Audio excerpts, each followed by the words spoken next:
Today's video involves deranged rants about Ireland, a Luxembourgish mid-off and a Slovenian corruption scandal. So let's get right into it. It is time for the second set of Eurovision 2024 reviews, and as I just said, today we'll be covering Ireland, Slovenia and Luxembourg. Before we start, make sure you've liked this video, make sure you have subscribed to the channel because there's a lot of good things coming. Follow me on Twitter and Instagram and follow my editor Jay while you're at it. And if you really enjoy the video and want to support the channel more, you can do so. We have a Patreon and you can YouTube Super Chat as well. So don't be afraid to press that button either. Now that's out of the way, Ireland, enough is enough. I'm staging an intervention. Don't get me wrong, Ireland has chosen a good song for Eurovision this year. That's the good bit. But the show, ew. I'm going to try and not lose my temper. I'm going to tell you about the 6 participants first, and then we will get on to what I think will probably descend into an unhinged rant. First on the night was Isabella Kearney with her song Let Me Be the Fire. Let me be the fire when your heart's grown cold. Now, this was a made-for-radio song, really catchy, nicely performed, but you could maybe say it could have a little bit more about it. It's super listenable and catchy. Isabella is a great singer, but it does risk getting lost in amongst other songs of a similar genre. Second up was Bambi Thug. Their song, Doomsday Blue, had a lot going on.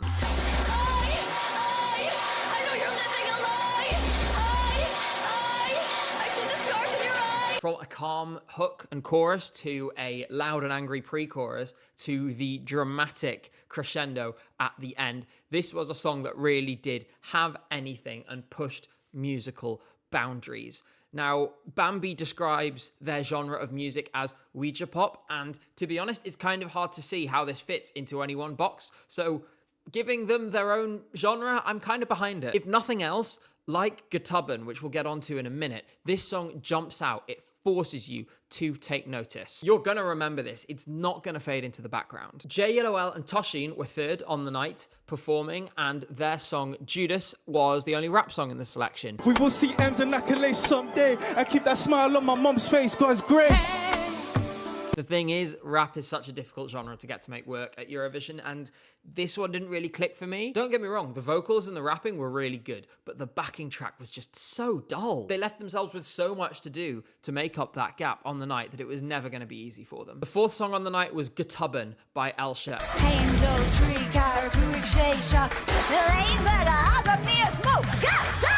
This was my pre-show favorite. I really enjoyed this song. Much like Bambi's, it makes you sit up and take notice. There's no way you're missing this. An absolutely mad fever dream for 2 minutes, 25 seconds of Irish and English blended together, of screaming and singing. This was amazing. It kind of sits on the crossroads of punk and metal in a way that is going to appeal to people who were emotional and sad in the early 2010s. So I know that's going to be many of you watching this now, so shout out to us. Like I said, this song is like a punch in the face, and again, you'll either love it or you'll hate it, but you are gonna remember it happened. Next in line on the show, we had Next in Line.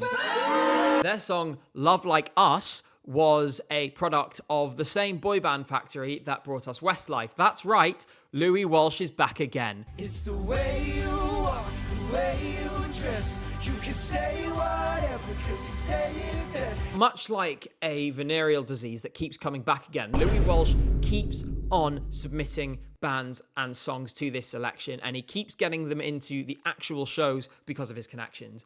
This was nowhere near good enough. It's not a good song. The band, they seem like nice boys. They're never, ever going anywhere. This is one of the most bland songs I've ever heard.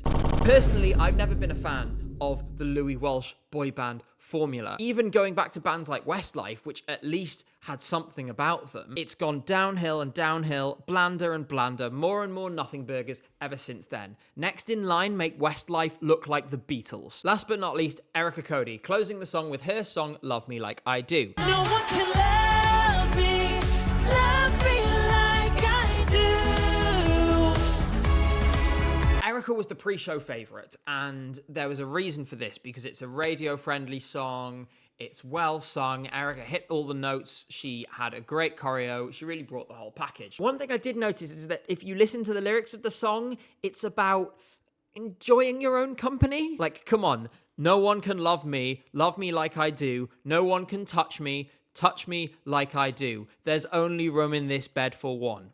All I'm saying is, it's not exactly subtle. Overall, what you had was the best national final lineup from Ireland in years. You finally had some adventurous songs, something interesting, something memorable, and you had it in spades. There were lots of different songs in this show that had something about them. There were probably 4 different songs that I would have been reasonably happy had they been the actual entries. The eventual winner was Doomsday Blue by Bambi Thug, and they are a brave choice, but the kind of thing that Ireland needs to send. Personally, I haven't clicked with this song yet. I feel like it's going to happen at some point because I'm seeing people every day on my timeline say, hey, Doomsday Blue just clicked. But this is a brave choice. It's going to be Marmite, but it's going to be memorable. And a lot of people are going to pick their phones up and vote for this. Before I go into a rant, I'm going to give Ireland some credit because the Irish jury and the Irish public, who made up 2 of the 3 segments of the voting for this show, both gave 12 points to Bambi Thug, which means they want to try something different. They want something new and interesting rather than the same old bland stuff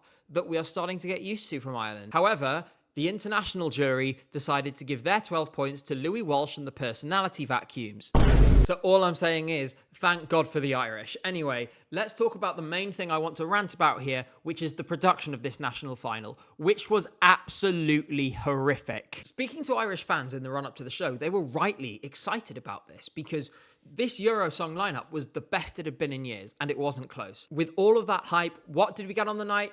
An absolute disaster of a show. Production-wise. Every single song sounded awful through no fault of the artists. The vocals were horribly exposed from the backing tracks, which were turned down way too low. The microphones had 0 effects applied to them. The audience were completely mute during all the songs, so no atmosphere was able to build up either. If you wanted to hear a little bit of reverb on the artists' voices, or maybe you wanted to hear some of the interesting instrumentation of Doomsday Blue or of Guitarban, nope, you don't get to do that because RTE doesn't know how to sound engineer. It's the way you walk, the way you dress. Feels like the walls are closing in. I move on, Honestly, my heart really goes out to Irish Euro fans.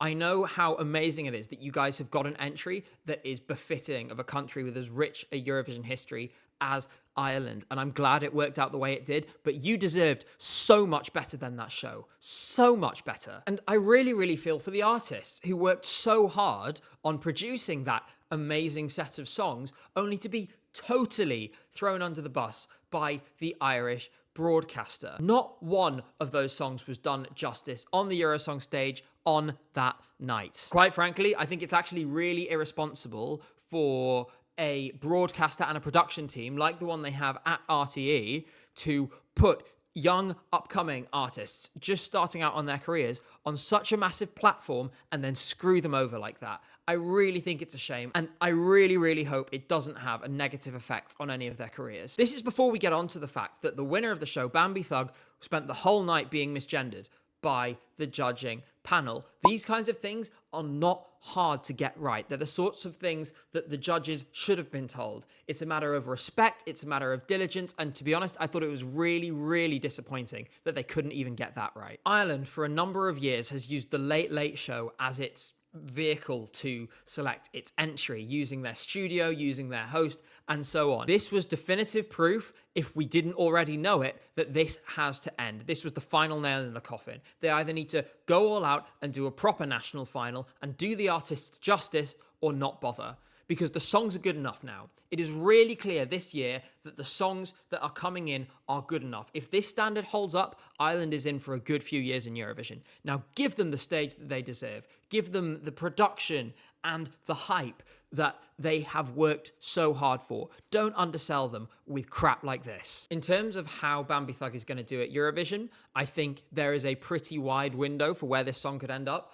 I'm actually pretty optimistic at the moment. So I think Bambi is going to the final. I think they're going to get Ireland's best result for some years. it's going to attract attention in the televote. Sure, like I said before, some people will really not like it, but enough people will that it's going to push it through. And I'm looking forward to seeing the Irish fans celebrating when they get their first qualification in a few years now. The one difficulty is we have no frame of reference for how the song is going to sound live, because Eurosong was not a useful frame of reference for that at all. We have no idea how it will sound live in an actual competent production, so we'll have to wait a while for that. In conclusion, while the song isn't clicking for me right now yet, I respect the artistry and I respect the creative bravery and I respect the bravery of the Irish public for sending it. I also really respect Bambi for coming through a national final that sought to trample on every single one of their creative instincts. Now, Slovenia, and since one broadcaster having a nightmare isn't enough for a video, why not have another?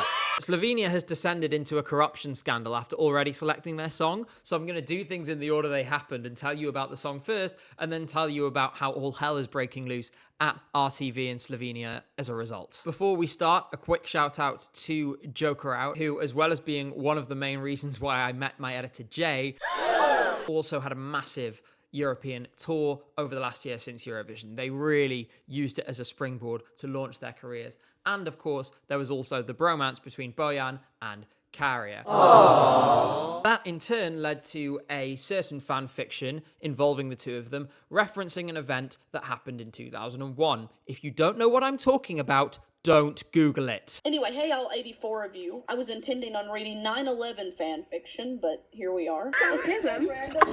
Moving swiftly on, Slovenia has chosen Raven to represent them this year.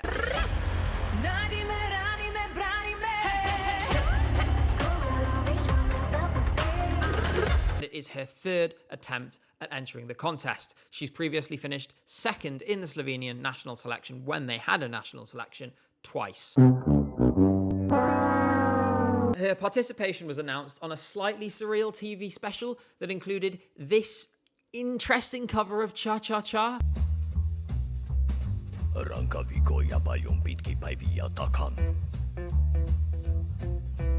And again, as a total side note, there was actually a TV show, a kids' TV show called Raven that used to air in the UK, and everyone, I mean everyone, wanted to be on this show.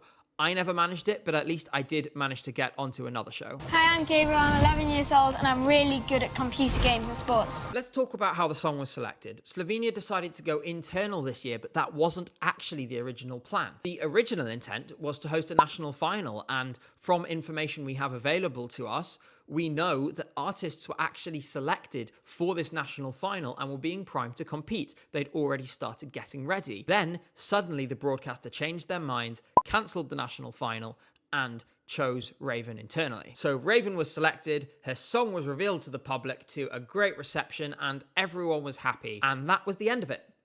Except it wasn't. Out of the blue, on January the 24th, the Slovenian broadcaster's head of entertainment resigned over irregularities in Eurovision preparation. The not very subtle subtext here is that somebody had their foot on the scales while the song was being selected. The broadcaster is insisting that there's no signs of corruption, but there's no smoke without fire, and they wouldn't be investigating in the first place unless there was something to investigate. And besides, innocent people do not resign at the first whiff of scrutiny. So we can make of that what we will, but in any case, pretty much, in my opinion, regardless of what happens with this investigation, Raven has been selected, Raven is going to go to Eurovision. The choice has been made, and there's no way that Slovenia would go back on that. And to be honest, I don't think that's a bad thing, because a lot of people are really, really happy with this entry. As we already said, this is Raven's third attempt at going to Eurovision, but that's not to say that she hasn't been busy in between. She is a classical and opera singer, she can play the harp, which is one of the coolest instruments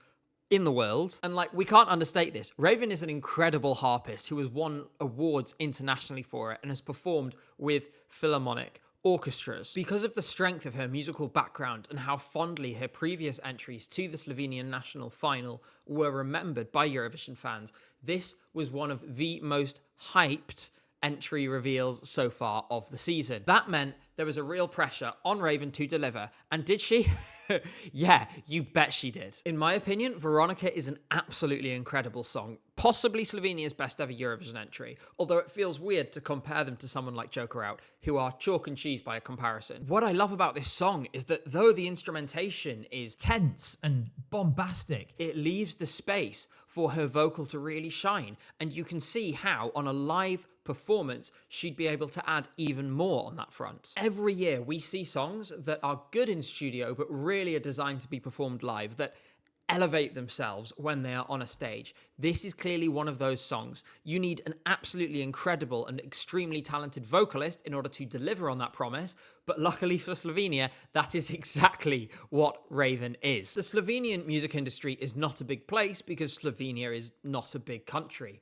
So you can guarantee that word will have got around about the success of Joker Out post-Eurovision across Europe, and the same thing is going to happen to Raven as well, because this song is going straight to the top 10. I don't think it's winning the contest, but of the 6 songs that have been revealed at the time of recording of this video, it is comfortably the strongest. The final country we're looking at this week is Luxembourg, and their return to the contest brought with it a lot of hype. A full national final, and Euro fans scrambling for tickets when they were released in November. I think it's safe to say that what they received in return was mixed. Let's start with the good about this national final. Now, the production was excellent, the show flowed smoothly, the stage looked really professional, and it really felt like a mini Eurovision. The interval acts were loaded with past Eurovision winners, from Ruslana to Alexander Rybak to Charlotte Pirelli, plus 2 Luxembourgish winners as well, in the form of Anne-Marie David and Vicky Leandros. The hosts were pretty good as well, and while they went on a bit too long, they were generally pretty entertaining. For me, it was also really fun to, as one of the few people who was in this world who has studied Luxembourgish at university, to actually hear it being used on television was pretty cool. There were a couple of quite strong songs in this selection as well, and the 2 that ended up battling for the win, which was Fighter by Tali and Drowning in the Rain by Crick, were clearly the best 2 songs. Before the show, Crick was generally considered the favourite to win. However, it didn't pan out that way on the night, with Fighter by Tali taking it instead. That said, the more you scratch away at the surface of this national final, the more things start to get a bit weird. Firstly, the artists in the show were not allowed to perform the songs that they had submitted to the broadcasters. They were given new songs, worked with different songwriters, and as a result, you ended up with a really quite bland set of songs. Even those strong 2 that I mentioned didn't really have all that much personality to them. This meant that we had hardly any Luxembourgish songwriters and no songs sung in Luxembourgish. We saw very little of these artists' identities. Only one song had a songwriting credit for the artist that was singing it, and the top 2 songs had 0 Luxembourgish producers and 0 Luxembourgish songwriters. And that wasn't the end of it too, because when it came to the production, the Luxembourgish broadcaster made the decision to contract a company called Avox Vision to run the show for them. This is a company that is headed up by Tali Eshkoli, who was the executive producer of the Eurovision Song Contest 2019, which was held in Tel Aviv. The effect of this was that there were very few Luxembourgish producers actually involved with the show. The executive producer, the executive director, the floor manager, the stylist, all of the dancers were all flown in from Israel. One thing I've talked about before on this channel is the importance of building up institutional knowledge, of having people who know how to run these kinds of shows in your broadcaster so you're able to run them effectively. That's why shows like Melody Festivalen are so well done, because they have grown up this talent base locally. By contracting external firms in this way, you don't get any of that, because all of those people will take their expertise and fly back to Israel the day after the contest. The sum total result of this was that reports in Luxembourg after the show suggested that this production had essentially alienated the entire cultural scene in the country, which is a real shame, because Luxembourg's return to the contest opens up a massive window of opportunity to showcase a language and a culture that we have not really seen or heard much of in popular culture in Europe for quite a long time now. It's a shame that, for me, that opportunity wasn't really taken this year in favor of a company that admittedly knew what they were doing, but contributed almost nothing to the cultural landscape of Luxembourg in the process. When you throw in the fact that the writer of Crick's song, which came in second place, the Norwegian artist Elsie Bay, put up an Instagram story after the show complaining of the fact that Crick won the televote but didn't get sent to Eurovision, and the fact that the actual winner of the show, Tali, went into the press conference and dedicated her win to her brother, who's a soldier in the Israeli army, you had a bit of a sour picture emerging at the end of the night. Overall, I think this one does need a bit of a rethink for next year. It would be great to see more of Luxembourg and more authentic Luxembourgish culture in this show. We only really saw that on one interval act, which was a bit like a kind of Luxembourgish Tranalettel.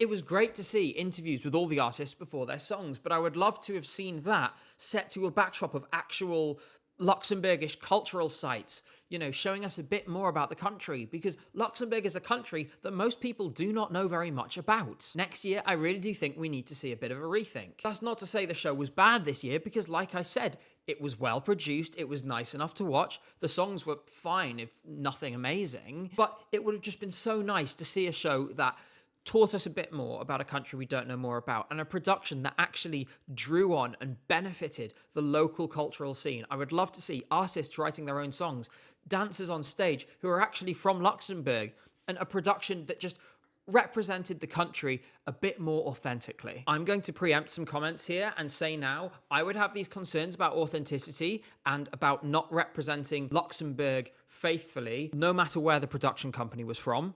It is not about the fact they are Israeli. Now, I've spent a long time talking about the show and not much time talking about the winning song, so I'll do that now. Fighter by Tali, it's a good song. There's nothing wrong with it as such, but it's much like the rest of the lineup, it's not going to pull up any trees. It's not doing anything dramatic or unexpected or groundbreaking. That said, it is a catchy pop song, and it is enjoyable to listen to, and I do think it's going to make it to the final. Whether it'll get particularly high up the leaderboard is another matter. I don't think it will. I think it will probably be in the bottom half of the final. I think it'll probably be overshadowed by stronger pop songs that I think are likely to come later in the season. Let's not forget, we have artists like Ollie Alexander waiting in the wings to absolutely smash it out the park in this category. Overall, RTL, the Luxembourgish broadcaster, will probably view that as a success, and given it's the first year back, it probably is a success. That said, I do think they need to be more adventurous going forward, and they need to do something that respects the local artists, that respects local musicians. Luxembourg is not a big place, and if you alienate people, you're going to run out of options pretty fast. That's going to happen here if they don't change their tack in future, and I hope they realize it, because this format, as it is, while it's nice to look at, is not sustainable. With that, that's another 3 songs in the bag, and that means I get to tell you about next week's video, which is really excited. At the moment this video is being published, me and Jay are going to be in Finland having a great time at UMK. There will be a video next Friday all about that. That'll be our Finland review, but it'll also be an entire record of our experience. It's going to be a bit different to the other videos, but it's going to be really fun. It should be an absolute blast to film and hopefully to watch too. So we're really excited to share that with you. In the meantime, it is time for me to sign off. So thank you so much for watching. Make sure you've liked and subscribed, and I will see you very soon.